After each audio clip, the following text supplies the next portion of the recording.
आइए हम देखेंगे इब्रानियों की Hebrews पत्री, chapter 4, I read from verse 1 and 2. इब्रानियों 4 अध्याय 1 और 2। इब्रानियों 4 अध्याय 1 और 2 हमारा भाई समर पढ़ देगा। इसलिए जबकि उसके विश्राम में प्रवेश करने की प्रतिज्ञा अब तक है, तो हमें डरना चाहिए, ऐसा न हो कि तुम में से कोई जन उससे वंचित रह जाए, क्योंकि हमें उन्हीं की तरह सुसमाचार सुनाया गया, पर सुने हुए वचन से उन्हें कुछ लाभ न हुआ, क्योंकि सुनने वालों के मन में विश्वास के साथ नहीं बैठा। Therefore, since the promise remains of entering his rest, let us fear lest any of you seem to have come short of it. For indeed the gospel was preached to us as well as to them, but the word which they heard did not profit them, not mixed with faith in those who believed, who heard it. Shall we pray? आइए प्रार्थना Dear करें। Lord, dear Lord, I thank you for this opportunity you have given to me once again this morning. मेरे प्रभु, मैं धन्यवाद देता हूं अवसर के लिए जो आपने दिया।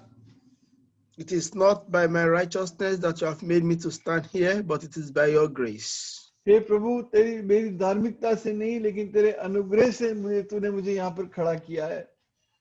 Hide me behind your cross. मुझे अपने क्रूस के पीछे छिपा। Watch me in the pool of your blood, that I may be able to speak worthily for you. मुझे अपने लहू से धो ताकि मैं तेरे लिए योग्य रीति से बोल सकूं। Fill me and my brother with your Holy Spirit. मुझे और मेरे भाई को तेरे पवित्र आत्मा से भर। Give us the rightful word for your people, Lord. और तेरे लोगों के लिए सही और उपयुक्त शब्द दे। Bless this time we have gathered together in your presence. और प्रभु, जब तेरी उपस्थिति इस तरह इकट्ठे हुए हैं तो इस समय पर आशीष दे। In Jesus' name I have prayed. यीशु के नाम से प्रार्थना मांगता हूँ, आमीन। Amen.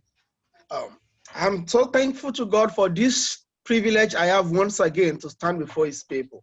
मैं प्रभु का धन्यवाद देता हूँ इस बड़े आदर के लिए कि मैं एक बार फिर उसके लोगों के सामने खड़ा हो सका।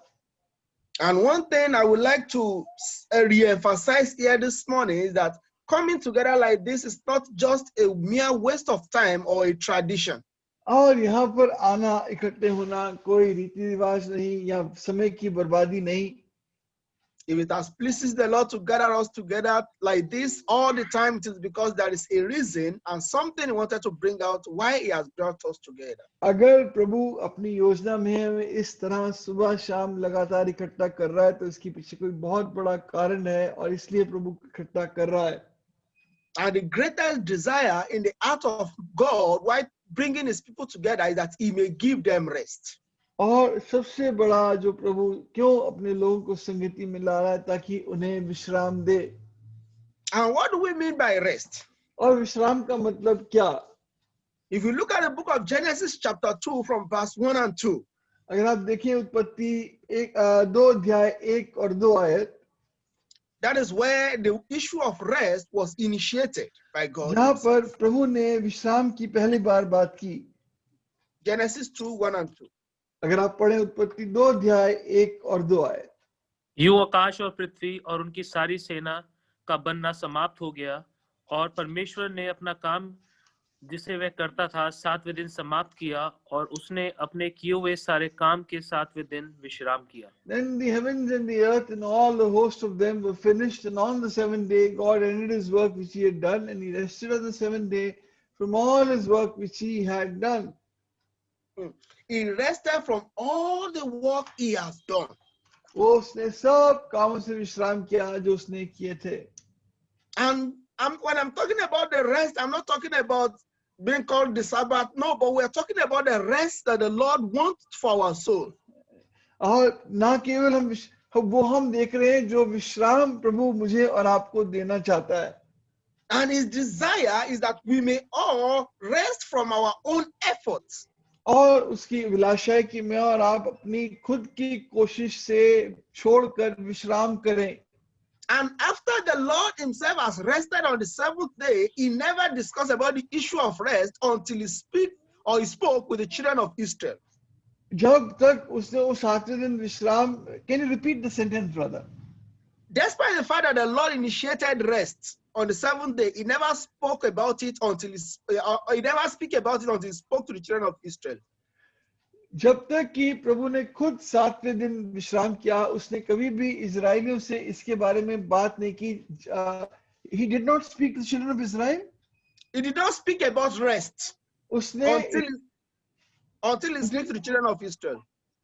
जब तक उसने खुद 7वें दिन विश्राम किया, लेकिन कभी उसने इसके बारे में बात नहीं की. जब इसने बात की तो इजरायलियों से प्रभु ने बात की. And this we can see in Exodus 16. और वो है निर्गमन 16 अध्याय. When the Lord told Moses that they can take as many as they want, manna, as many as they want between the 1st and the 6th day, but the 7th day they should not go to the field because they will find nothing. कि वो 5वें दिन से 6वें दिन तक कितना भी मन्ना इकट्ठा कर सकते हैं, पर 7वें दिन विश्राम का दिन है. And the Lord provided for them that even on the 6th day you can take double of what you have been taking every day. और 6वें दिन वो दुगना मन्ना इकट्ठा करेंगे.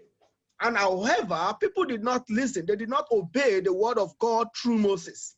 और कहीं वहां पर देखा कि प्रभु ने वहां उन लोगों ने मूसा के द्वारा जो वचन आया उस बात पर विश्वास, उसकी आज्ञा नहीं मानी. They went out against the word of God on the 7th day, but to their own shame, they caught nothing. और वो फिर निकल गए मन्ना ढूंढते उस 7वें दिन भी, लेकिन उनके लिए लज्जा की बात ये थी कि उन्होंने कुछ नहीं पाया. Because that day was meant to be a day of rest. क्योंकि वो विश्राम का दिन था. And the same thing the Lord is still demanding from us today. और प्रभु यही बात आज हमसे कह रहा है. He wants to give us a day of rest. वो हमें एक विश्राम का दिन देना चाहता है. When we will cease from all toiling. जब अपनी सारी मेहनत से रुक जाएं. When we will cease from all our personal efforts. अपनी व्यक्तिगत कोशिश से रुक जाएं. When we will depend solely on God for the supply of all our needs. और अपनी सारी जरूरतों के लिए प्रभु पर निर्भर करें. However, these people could not enter into their rest. ये लोग अपने उस विश्राम में प्रवेश नहीं कर सके. Not because the Lord of rest could not give them rest. ये नहीं कि जो विश्राम का परमेश्वर था उन्हें विश्राम नहीं दे सकता था, But because they continue in disobedience. बल्कि इसके क्योंकि वो अनाज्ञाकारिता में बने रहे. See, one thing I know. एक बात मैं जानता हूँ. The Lord cares less about those who have not known Him. प्रभु जो उसे नहीं जानते उनके बारे में कम चिंता करता है. Permit me to use that word in that context in terms of righteousness and holiness. माफ कीजिए मैं इसको इस तरह इस्तेमाल करूं जो Psalm of right. Can you repeat that? In terms of righteousness and holiness. जहाँ तक धार्मिकता और पवित्रता का प्रभु धार्मिकता और पवित्रता के बारे में पापियों की कम चिंता करता है. Because they have not known Him. क्योंकि उन्होंने उसको नहीं जाना. That doesn't mean He doesn't care about them or have them in their hearts. इसका मतलब ये नहीं कि प्रभु अपने मन में उनकी चिंता नहीं करता. But when they sin, it doesn't move God that much. लेकिन सच तो यह कि उससे प्रभु का दिल बहुत हिलता नहीं. However, when a believer keeps sinning against God, the Lord's heart is broken. लेकिन जब एक विश्वासी बार-बार लगातार पाप करता है, प्रभु का दिल टूट जाता है. And this is what the children of Israel were doing. और यही इजरायली कर रहे थे. Again and again, they keep pushing God. They keep disobeying the will and the commandments of the Lord. वो बार-बार प्रभु की आज्ञाओं का उल्लंघन कर रहे थे. And back to the passage we read, it said, therefore. और इस हिस्से में लिखा है इसलिए. He said, since this promise of rest still standing. क्योंकि ये प्रतिज्ञा, ये विश्राम की प्रतिज्ञा अभी भी खड़ी है. It has not been compromised. इस पर कोई समझौता नहीं किया प्रभु ने. The desire of God is that His people will come into Him and they will find rest for their soul. प्रभु की तो इच्छा अभी भी है कि लोग उसमें आएं और अपने प्राणों में विश्राम पाएं. The desire of God is that every man that have known Him will cease from their worthless efforts. प्रभु की इच्छा है कि हर एक आदमी जिसमें जो मेरे पास आता है वो अपने कामों से, अपनी मेहनत से विश्राम करे. He says, let us be careful. हम सावधान रहें. That none of us will be found falling short of it. कि हम में से कोई भी इस बड़े विश्राम से वंचित न रह जाए। What does it mean to find something short?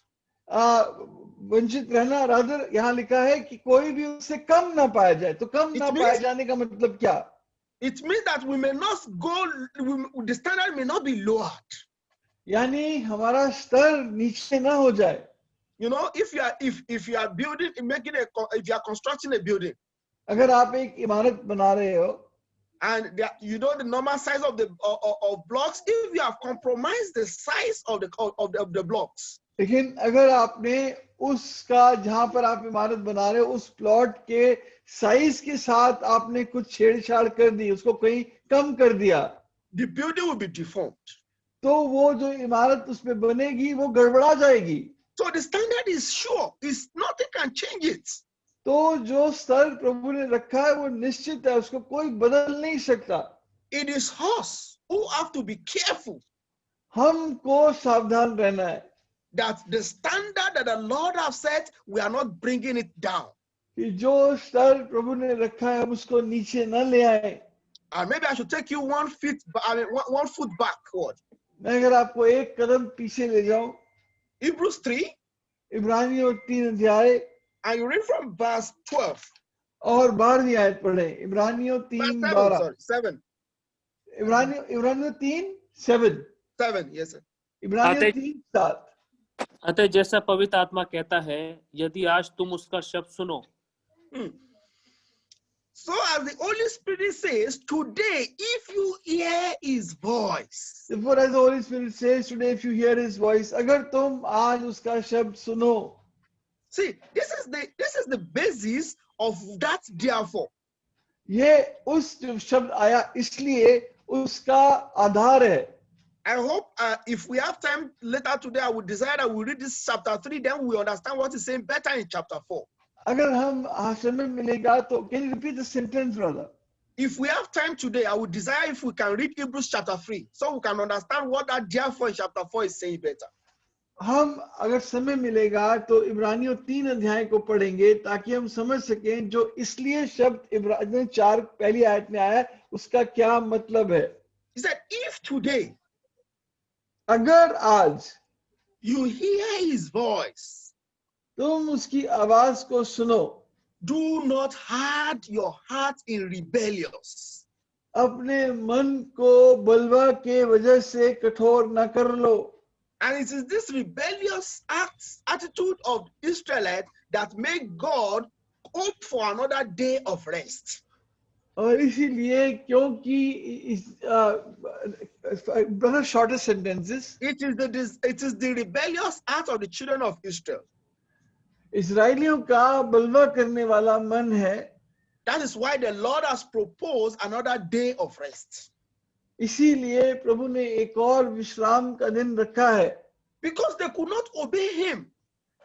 क्योंकि वो उसकी आज्ञा नहीं मान सके।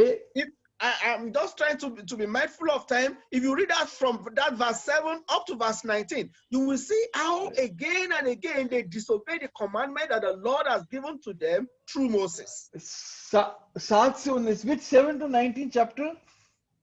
3, Hebrews 3. अगर 3 अध्याय इब्रानियों 3 7 से 19 पढ़े, समय नहीं है हमारे पास, लेकिन वहां पर हम देखते हैं किस तरह बार बार इस्राएलियों ने उस वाचा का उल्लंघन किया जो प्रभु ने मूसा के द्वारा दी थी। At a point the Lord was saying to them, और एक जगह प्रभु उनसे कह रहा था, who are the people that are disobeying the commandments of God? कौन वो लोग हैं जो प्रभु की आज्ञा तोड़ रहे हैं? Are they not the same people that I brought out of Egypt? क्या ये वही लोग हैं जिनको मैं मिस्र से निकाल के लाया था? Are they not the one that Moses gave the 10 commandments? क्या ये वही लोग नहीं जिनको मैंने मूसा के द्वारा 10 आज्ञाएं दी थी? Are they not the ones that I asked not to go to the field on the 7th day? क्या ये वही लोग नहीं जिनको मैंने कहा था कि खेतों में 7वें दिन मरने के लिए मत जाना? They are the same set of people. ये वही लोग हैं, Hearing God time after time. प्रभु की बात को बार बार सुना, But they hardened their hearts. लेकिन अपने मन को सख्त कर दिया। They become rebellious against the word of God. और प्रभु के वचन के विरोध में बलवा कर दिया। And the Bible says, as long as there is today, और बाइबल कहती है can you repeat as that? long as there is today, जब तक आज का दिन है. maybe we should check Hebrews 3:13. और इब्रानियों 3:13 में देखें, वरन जिस दिन तक आज का दिन कहा जाता है, हर दिन एक दूसरे को समझाते रहो, ऐसा ना हो कि तुम में से कोई जन पाप के छल में आकर कठोर हो जाए. if there's verse beware 13. Yes, sir. But exhort one another daily while it is called today, lest any of you be hardened through the deceitfulness of sin. Each day, her rose, not yesterday, ना कल, each day bring forth a new wine. पर हर रोज नई दाख रस लेकर आओ. There wouldn't have been a need for these regular meetings. Pardon? There wouldn't have been a need for this regular meeting. इन रोज रोज की सभाओं की जरूरत ना पड़ती, But because it is a new day, लेकिन ये एक नया दिन है, because it is today, not yesterday, क्योंकि ये आज का दिन है, कल नहीं है. the Lord said we should encourage one another, otherwise sin will deceive us. Otherwise, Sin will deceive us. अब प्रभु कहता है रोज रोज एक दूसरे को याद दो, नहीं तो तुम धोखेबाजों की तरह पाप कर दोगे. The strength we received yesterday was beautiful. Pardon? The strength we received yesterday was beautiful. जो सामर्थ हमें कल मिली वो बहुत सुंदर थी, Awesome. बहुत अद्भुत थी. But it's not sufficient for what will happen today. लेकिन जो आज होगा उसके लिए वो पूरी नहीं है. We need a brand new strength for the day. अब हमें एक नई ताकत की आज जरूरत है. That is why the Lord keep coming to us day after day. इसीलिए प्रभु रोज बरोज हमारे पास आ रहा है. And it was so with the children of Israel. और ऐसा ही इज़राइल की संतान के साथ हुआ. But there is something missing. कुछ तो यहाँ पर खटक रहा है, नहीं है.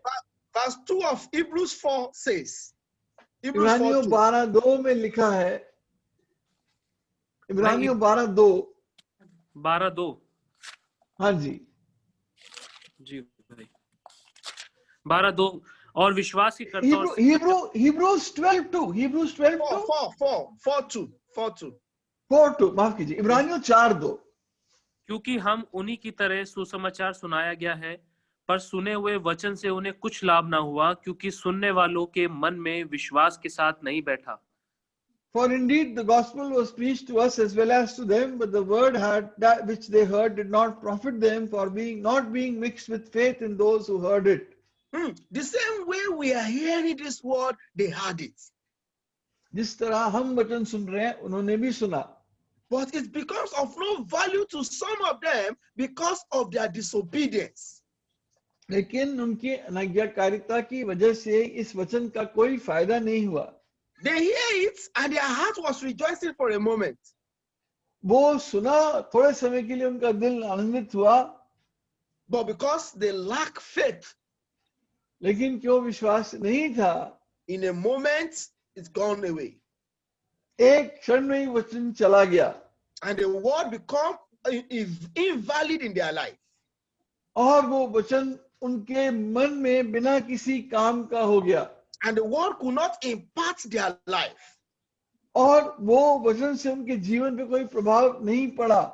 Dear brothers and sisters, प्रिय भाइयों बहनों, we are so privileged to be hearing the word of God day after day in this manner.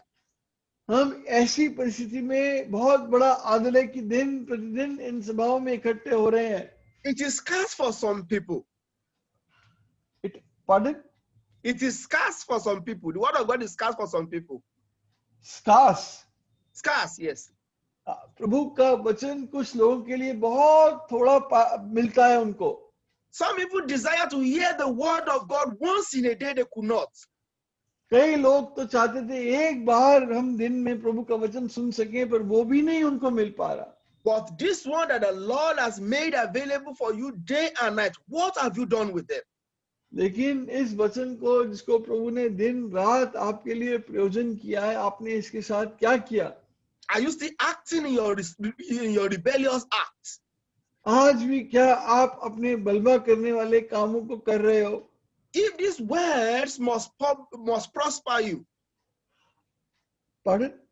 if these words must prosper in you, Can you repeat again, Philip? if these words of God we are hearing must prosper in you. If the word that we are hearing must prosper in us. Yes, sir. जो वचन हम सुन रहे हैं हम में बहुत फलवंत होना चाहिए. We must act in obedience to these words we are hearing. हम इस वचन की आज्ञाकारिता में मांगे जो वचन हम सुन रहे हैं. It is not the hearer that will be justified. सिर्फ सुनने वाला ही धर्मी नहीं ठहराया जाएगा, It is the doer of the word. बल्कि वो जो इस वचन को अपने जीवन में लागू करता है, उसके अनुसार जीता है. So the question comes to you and I this morning again. तो सवाल मेरे और आपके सामने सुबह फिर आया है. What have we done with the word of God we have been hearing? तूने उस प्रभु के वचन के साथ क्या किया जो इतने दिनों से तू सुनता आया है? Is it leading us to rest in God? क्या इस सुनने से प्रभु में तू विश्राम पा रहा है? Has it formed a lifestyle in us? क्या उसकी वजह से तेरे जीवन की शैली बदल गई है? Or has it become just a routine for us? या वो तेरे लिए सिर्फ एक आम रीति रस्म है जिसको पूरा कर रहे हो सुबह शाम Remember what the मीटिंग में Lord said आकर? in Hebrews 11:28. याद रखो प्रभु ने इब्रानियों 11:28 में क्या कहा? He says, "Come to me, all ye who are labor and are heavy laden." So Matthew 11:28. मत्ती Yes, sir. 11:28 में क्या कहा? हे बोझ से दबे थके हुए लोगों, मेरे पास आओ, मैं तुम्हें विश्राम दूंगा. And I will give you rest. मैं तुम्हें विश्राम दूंगा. You must come. तुम आओ. It is not automatic. ये अपने आप नहीं होता. You must be willing to let go that which is in your hands. तुम्हारे हाथ में जो है उसे छोड़ना पड़ेगा. You must freely and willingly submit yourself to the Lord. और पूरी आजादी स्वतंत्रता से अपने आप को प्रभु के हाथ में सौंपो. I cannot do it on your behalf. मैं अपनी तरफ से आपके लिए नहीं कर सकता. I've seen people praying for the dead. कई लोग मरे हुओं के लिए प्रार्थना करते हैं. But it is a wasted effort because there is no repentance in the grave. लेकिन ये तो बेकार का काम है क्योंकि अब कब्र में कोई पश्चाताप नहीं है. I can only pray that the Lord will save you, but you have to make your confession by yourself. मैं तो अगर ये प्रार्थना आपके लिए कर सकता हूँ कि प्रभु आपका उद्धार करे, लेकिन अंगीकार तो आपको ही करना है. And the Lord is saying, "Come, lay down that burden at my feet." प्रभु कह रहे तू आ और अपने वो पाप का बोझ मेरे सामने रख दे, So I can give you rest. मेरे पैरों पे रख दे ताकि मैं तुझे विश्राम दूं. Luke 9:23 says, लूका 9:23 में वो कहता है. Luke 9:23. हाँ, लूका 9:23 में पढ़ दीजिए. लूका 9:23. लूका 9:23. उसने सबसे कहा, यदि कोई मेरे पीछे आना चाहे तो अपने आपे से इनकार कर ले और प्रतिदिन अपना क्रूस उठाए और मेरे पीछे हो ले. And he said to them all, if anyone desires to come after me, let him deny himself and take up his cross daily and follow me. And he said to them all. उसने सबसे कहा. Not a set of them, all. ना कि एक खास झुंड से, बल्कि सबसे कहा. If any man, अगर कोई व्यक्ति, it is a choice. चुनाव है. Let him deny himself. वो अपने आप का इनकार करे. And take up his cross daily. और रोज अपना क्रूस उठाए. It is not yearly. साल में एक बार नहीं. Not weekly. ना कि हफ्ते में एक बार. But the Lord said, let him carry his cross daily. लेकिन प्रभु कहता है कि वो रोज अपना क्रूस उठाए. A daily renewal of covenant, a daily renewal of life. बहुत शीघ्र एक can you repeat that, brother? A daily renewal of covenant, a daily renewal of life. The Lord is a daily renewer of covenant and daily renewer of We are life. daily renewing our covenant with God and daily renewing our life with Him. हम रोज अपने जीवन को प्रभु के साथ ताजा कर रहे हैं, अपनी वाचा को फिर से ताजा कर रहे हैं. And He's not asking us to follow a doctrine. वो आपको किसी सिद्धांत या शिक्षा के पीछे चलने के लिए नहीं कह रहा है. Neither does He ask us to follow a religion.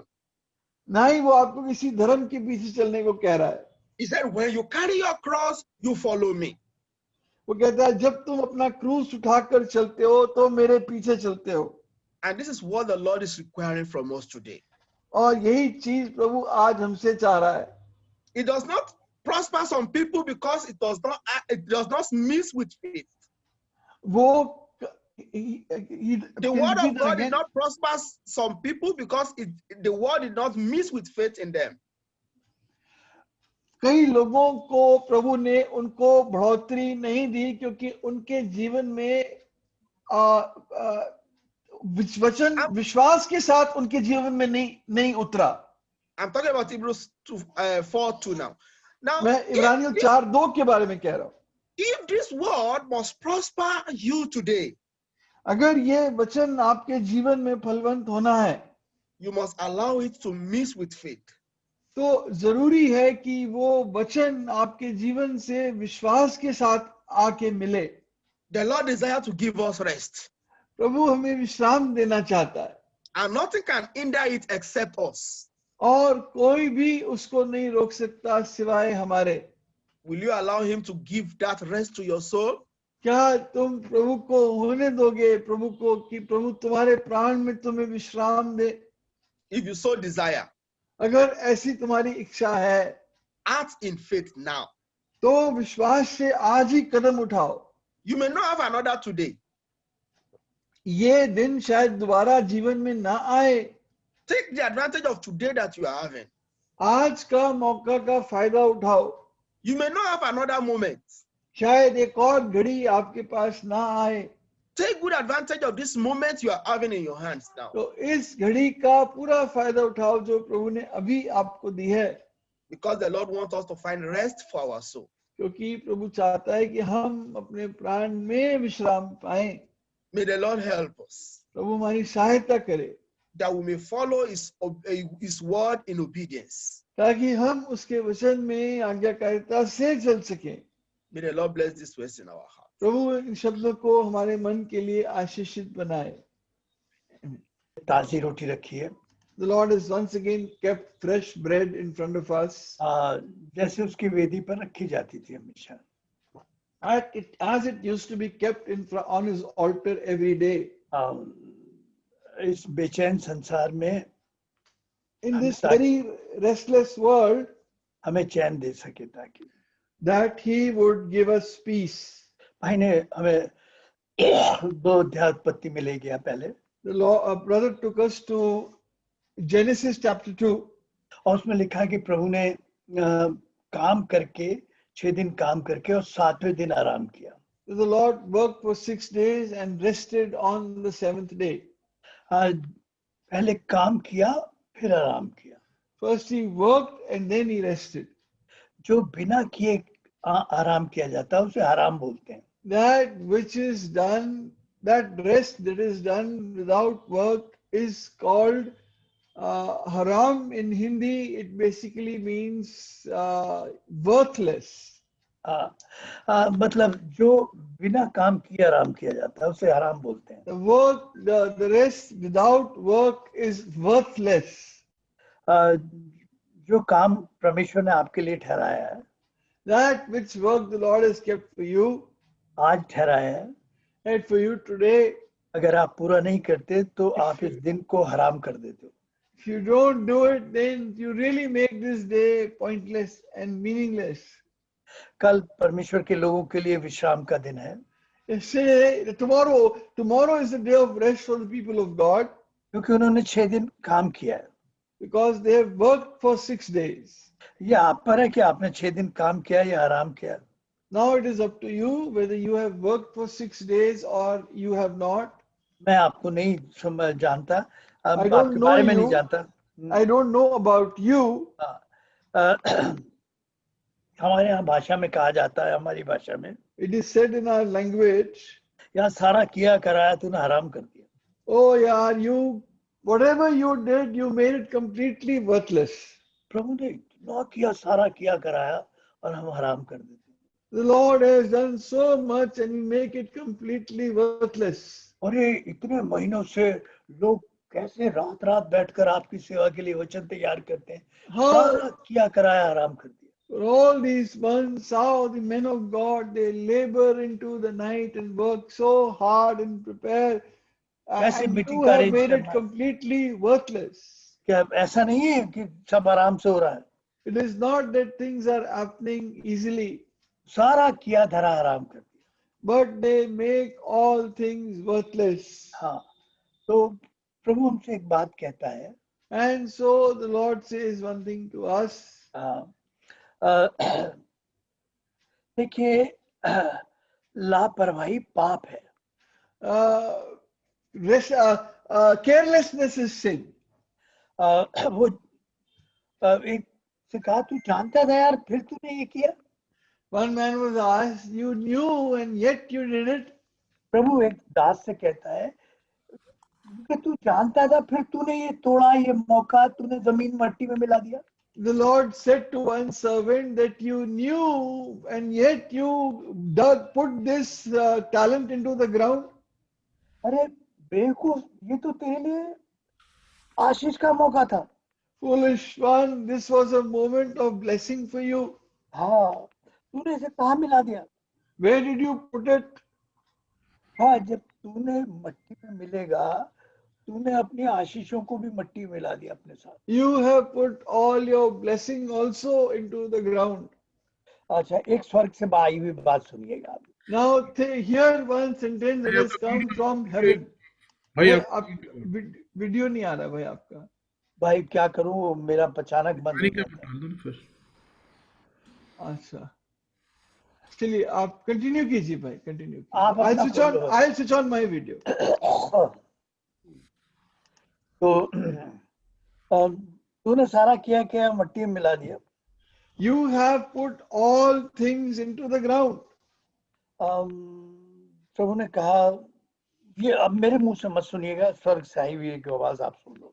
Now don't listen it from my lips, hear it from the voice that has come from heaven. हाँ, प्रकाशित वाक्य 14:13, ये मेरा शब्द नहीं है, प्रभु से Not my words, these are the Lord's words in Revelation 14:30. ये डायरेक्ट टेलीकास्ट है। Direct telecast, Revelation 14:30. If I heard a voice from heaven saying, then I heard a voice from heaven saying, आप सुन रहे हो स्वर्ग से आई हुई आवाज?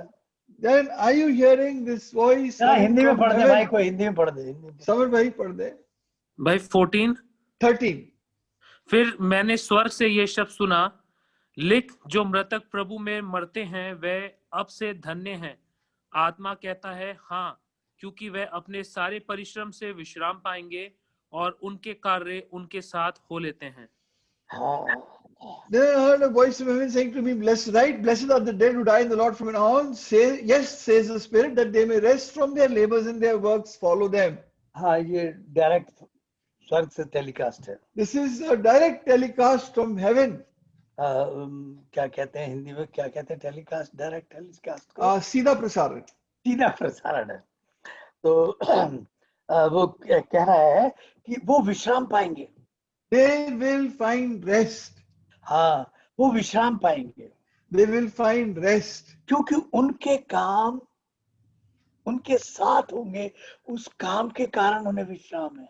Because their works do follow them, because of their works they have found rest. काम करके उन्होंने बड़े विश्राम में प्रवेश किया। They will enter into a great rest because of the work that they have done. मैं ये नहीं कह रहा संसारिक काम में तो बहुत लोग हैं। It's not worldly work. जो तोड़ा दिया था, जो काम दिया था, आज के लिए जो काम दिया है, the work, the talent the Lord had given and the work that He asks us to do today, अगर आज नहीं पूरा करेंगे, If we do not do it today, आज दिन एक तोड़ा है जिसे आप मट्टी में मिला सकते हो अपनी लापरवाही से। today is a talent that you can put inside the earth by your हाँ, carelessness, तो ये दिन तो आप हराम कर दोगे। or you can make this day completely worthless. हाँ, और अब ये हमारे जीवन का उद्देश्य है This कि is the objective of our life. यूं का साहब नौकरी भी करते हैं, बच्चे भी पालने हैं, कहाँ से काम टाइम मिलता है? Oh, sir, we can do a job also. We look after our children also. Where will we find time? बेकार की बकवास मत करो। Don't speak stupidly. हाँ, मत बोलो। Don't speak these words. यहाँ जितने बैठे हैं और जो काम कर रहे हैं वो जीवन भर, Those who are sitting here among us and others also, they are all working people. हाँ, उन्होंने जीवन भर नौकरी की है, बच्चे पाले, उन्होंने All their lives they have worked and they have raised children. हाँ, ये सिर्फ बहानेबाजी है। This is all excuses. हाँ, अब जो आदमी जिद्दी है उसे आप कैसे समझा सकते? That man who is stubborn, how can you make him understand? हमारे यहाँ एक कहावत कही जाती है The saying in our place कि सोए हुए को तो जगा सकते हो, जागे हुए को नहीं जगा सकते। that you can wake a sleeping man, but how can you wake an awake man? हाँ, जो मक्कारी करके सो रहा है उसे आप कैसे जगाओगे? Who is sleeping with his eyes closed in pretense? It's hypocrisy. जिद्दी है, जो जागने नहीं चाहता, उसके लिए कुछ नहीं किया जा सकता। He who is stubborn doesn't want to wake up. For him, you cannot do anything. हाँ, वो अड़े खड़े हैं। They are standing there just in the same spot. हाँ, उन्हें जो करना वो करेंगे।